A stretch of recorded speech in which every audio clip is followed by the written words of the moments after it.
Hello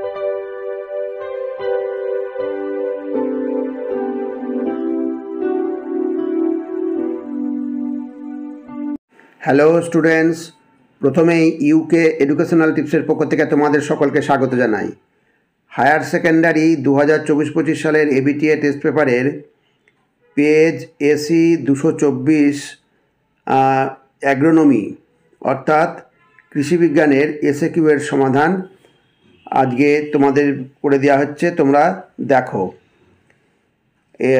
AC 224 পেজের agronomy অর্থাৎ কৃষিবিজ্ঞানে এই প্রশ্নগুলো তোমরা খাতায় লিখে নাও, লিখে নিয়ে মুখস্থ করে নেবে। খুব সুন্দরভাবে এগুলো পড়বে। এখানে তোমাদের 2 নম্বর প্রশ্নপত্রের 2 নম্বর প্রশ্ন, সংক্ষিপ্ত উত্তরভিত্তিক প্রশ্নাবলী, নিম্নলিখিত প্রশ্নগুলির অতি সংক্ষিপ্ত উত্তর দাও, বিকল্প প্রশ্নগুলি লক্ষণীয়। এবার দেখো, প্রথম প্রশ্ন তোমাদের হচ্ছে উদ্ভিদের বৃদ্ধির জন্য কি কি শারীরবৃত্তীয় কাজ অক্ষুণ্ণ রাখা দরকার। তো উদ্ভিদের বৃদ্ধির জন্যে কয়েকটি শারীরবৃত্তীয় কাজ অক্ষুণ্ণ রাখা দরকার। যেমন হচ্ছে 1 নম্বর হচ্ছে কোষের রসস্ফীতি চাপ বজায় রাখার জন্য দ্রবণীয় লবণ সমৃদ্ধ মাটির রস শোষণ। 2 নম্বর নতুন প্রোটোপ্লাজম তৈরির জন্য বিপাকীয় কাজের দ্বারা নিউক্লিক অ্যাসিড, প্রোটিন, লিপিড ও কার্বোহাইড্রেট আত্তীকরণ। আর 3 নম্বর হচ্ছে কোষ প্রাচীরের গায়ে সেলুলোজ কলা সঞ্চয়ন। এবার 2 নম্বর প্রশ্ন, ছোট দিনের ফসল ও বড়দিনের ফসলের পার্থক্য লেখো। ছোট দিনের ফসল আর বড়দিনের ফসলের পার্থক্যের প্রথম পার্থক্য হচ্ছে ছোট দিনের ফসলের ফুল ধারণের জন্য দৈনিক 8 থেকে 9 ঘন্টা সূর্যালোক দরকার হয়, আর অপরপক্ষে বড়দিনের ফসলের ফুল ধারণের জন্য দৈনিক 12 থেকে 14 ঘন্টা সূর্যালোক দরকার হয়। এবার 2 নম্বর হচ্ছে হ্রস্বদিনের ফসল হচ্ছে যেমন ধান, সয়াবিন, তামাক, তুলো, পেঁয়াজ, ভুট্টা প্রভৃতি। আর অপরপক্ষে বড়দিনের ফসল গ্রীষ্মকালে ফুল ধারণ করে, উদাহরণ হচ্ছে আলু, বাঁধাকপি, মূলো, পালং, বিট প্রভৃতি। এখানে আমি নিচে নিচে লিখে দিলাম, তোমরা পারলে পারে টেবিল করে লিখবে। বাঁ দিকে ছোটো দিনের ফসল, ডান দিকে বড়দিনের ফসল করে লিখবে টেবিল করে। এবার 2 নম্বর প্রশ্ন, 2টি আলোক সংবেদনশীল জাতের ধানের নাম লেখো। তাহলে 2টি আলোক সংবেদনশীল নয়, 2টি আলোক অসংবেদনশীল জাতের ধানের নাম হচ্ছে রত্না ও শস্যশ্রী। 3 নম্বর, জৈব পদার্থকে অনেকে মূল্যবান পদার্থ বলে কেন। জৈব পদার্থ উদ্ভিদের খাদ্য ভাণ্ডার। জীবদেহ থেকে জৈব পদার্থ তৈরি হয়, ফলে জৈব পদার্থের প্রধান 3টি খাদ্য উপাদান নাইট্রোজেন, ফসফরাস, পটাশিয়াম, যেটাকে এনপিকে বলা হয়। এই নাইট্রোজেন, এগুলো এই 3টি খাদ্য উপাদান থাকছে, তাই জৈব পদার্থের প্রধান 3টি খাদ্য উপাদান সারা বছরই আংশিকভাবে গাছের খাদ্যের চাহিদা মিটিয়ে থাকে। জৈব পদার্থ মাটির ক্যাটায়ন বিনিময় ক্ষমতা বৃদ্ধি করে, ফলে নিঃসরণ প্রক্রিয়ায় উদ্ভিদ খাদ্য নষ্ট হতে পারে না ও খাদ্যগুলো গাছের গ্রহণযোগ্য অবস্থায় থাকে। এছাড়া জৈব পদার্থ মাটির ফসফেট ও লোহা ঘটিত অদ্রবণীয় খাদ্যকে গাছের গ্রহণযোগ্য অবস্থায় রাখতে সাহায্য করে, সেই জন্য জৈব পদার্থকে মূল্যবান পদার্থ বলা হয়। এবার এর অথবা প্রশ্ন, কীভাবে জৈব পদার্থ মাটির জলের অপচয় কম করে। জৈব পদার্থ মাটির জল ধারণ ক্ষমতা বাড়ায় এবং মাটির সচ্ছিদ্রতা বৃদ্ধি করায় মাটিতে বায়ু ও জল চলাচলের পথ সুগম হয়।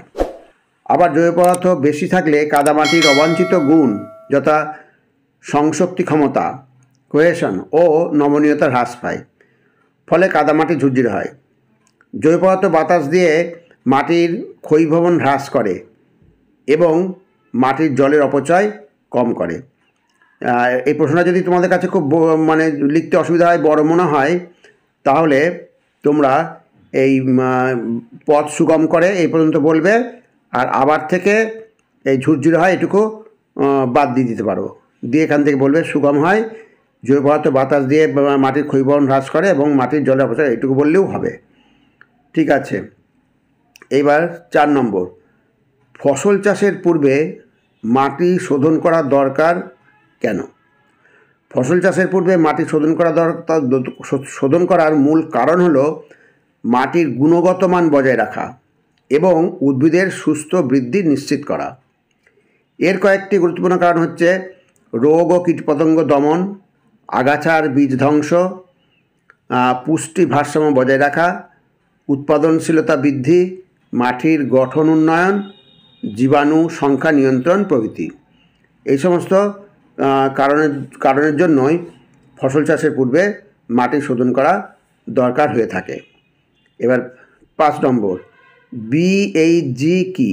বিএইচজি হলো বভিন গ্রোথ হরমোন। এটি গরুর বৃদ্ধি হরমোন। এই হরমোন গরুকে দেওয়া হয় যাতে গরু ম্যাচিওর হয় এবং অধিক দুগ্ধ উৎপাদন করে। এবার এর অথবা প্রশ্ন হচ্ছে অ্যাজোলা কি? খুব ভেরি ইম্পর্টেন্ট প্রশ্ন।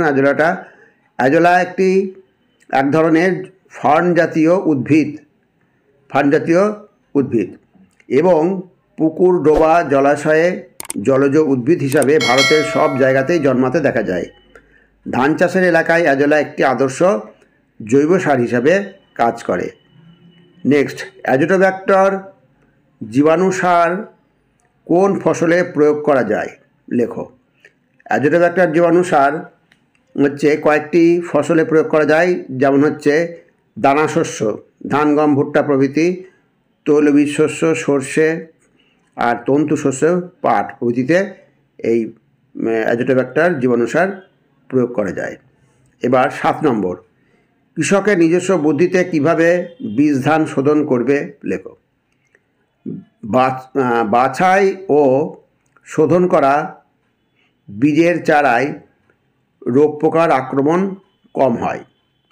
সেই জন্য বীজবাহিত রোগ দমনের জন্য বীজ শোধন করে নেওয়া হয়। এর জন্য 10 লিটার জলে 1 কেজি সাধারণ লবণ গুলে তাতে 2 থেকে 3 কেজি করে বীজ ফেলতে হবে। জলে ভেসে ওঠা অপুষ্ট বীজ ফেলে দিয়ে পুষ্ট বীজগুলো ছায়ায় শুকিয়ে নিতে হবে। তারপর প্রতি কেজি বীজে 3 গ্রাম এগ্রোসান জিএন মিশিয়ে বীজ শোধন করে নিতে হবে। এর অথবা প্রশ্ন হচ্ছে 1 হেক্টর জমিতে রোয়া করার জন্য যে বীজতলা তৈরি করা হয় তার মাপটি লেখো। বীজতলার মাপের লম্বা 25 ফুট বা 7.5 মিটার, চওড়া 4 ফুট বা 1.2 মিটার, আর গভীরতা হচ্ছে 4 ইঞ্চি বা 10 সেন্টিমিটার। এবার নেক্সট প্রশ্ন, পৃথিবীতে প্রথম কোথায় গমের উৎপত্তি হয়েছিল? পণ্ডিত ডি ক্যান্ডলের মতে। তাহলে পণ্ডিত ডি ক্যান্ডলের মতে চীন ও ইজিপ্টের কাছাকাছি অঞ্চলে প্রথম গমের উৎপত্তি হয়েছিল। 9 নম্বর, আখের পাতার কোলে জল জমে এবং এর ফলে কি কি অসুবিধা হয়ে থাকে? আখের পাতার কোলে গাঁটে জল জমে এবং এর ফলে গাঁটের অঙ্কুর শাখায় পরিণত হয়, ফলে আখের বৃদ্ধি ও মিষ্টতা হ্রাস পায়। এবার নেক্সট প্রশ্ন 10 নম্বর, হপার বার্ন কি? এটা একটা ভালো প্রশ্ন। বাদামি শোষক পোকা ধান গাছের গোড়ার দিকে রস চুষে খায়। তার ফলে আক্রান্ত গাছের পাতা প্রথমে হলদে হয়ে যায় ও পরে খুব তাড়াতাড়ি সমস্ত গাছটি শুকিয়ে ঝলসে যাওয়ার মতো দেখায়। পোকার আক্রমণের প্রথম দিকে জমিতে চাকচাকভাবে ঝলসানো এলাকা দেখা যায়। একে হপার বার্ন বলে। এবার হচ্ছে নেক্সট, ফেরোমন ফাঁদ কি?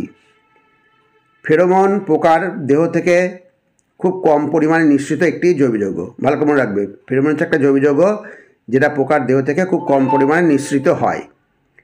ফেরোমন বয়ঃপ্রাপ্ত পুরুষ ও স্ত্রী পোকাকে পরস্পরের সঙ্গে যৌন সঙ্গমে আকৃষ্ট করে ও এই ফেরোমন প্রয়োগের জায়গায় একসঙ্গে অসংখ্য বয়ঃপ্রাপ্ত পুরুষ ও স্ত্রী পোকা এসে জমা হয়। তখন তাদের বিভিন্নভাবে মেরে ফেলা হয়। সাধারণত ফসলের ক্ষেতে বা ফল বাগানের খুব কাছে ফাঁদ হিসাবে ব্যবহার করা হয়। একেই ফেরোমন ফাঁদ বলে। এবার 11 নম্বর প্রশ্ন হচ্ছে, ফসল জমিতে কয় প্রকার বন্ধু পোকা দেখা যায় ও কী? ফসল জমিতে 2 প্রকারের বন্ধু পোকা দেখা যায়, যথা হচ্ছে পরভোজী পোকা আর 2 হচ্ছে পরজীবী পোকা। নেক্সট, কী রোগের জন্য আলুর মূল ও স্টোলনে বাদামি বর্ণের দাগ হয়? আলুর দাঁত রোগের জন্য আলুর মূল ও স্টোলনে বাদামি বর্ণের দাগ হয়। ভালো করে মনে রাখবে। এর অথবা প্রশ্ন, কত ডিগ্রি সেলসিয়াস তাপমাত্রা ও বাতাসের আপেক্ষিক আর্দ্রতা কত শতাংশ থাকলে সর্ষের ধসা রোগ হয়? তাহলে এখানে মনে রাখবে 20 ডিগ্রি সেলসিয়াস তাপমাত্রা আর বাতাসের আপেক্ষিক আর্দ্রতা 70 থেকে 80% থাকলে সর্ষের ধসা রোগ হয়। নেক্সট, খরা কাকে বলে? খরা অর্থাৎ ড্রট ভারতীয় আবহাওয়া বিভাগ নির্দেশিত সংজ্ঞানুসারে কোনো অঞ্চলের বাৎসরিক বৃষ্টিপাত স্বাভাবিক বৃষ্টিপাতের তুলনায় 75% কম হলে যে অবস্থার সৃষ্টি হয় তাকে খরা বলে।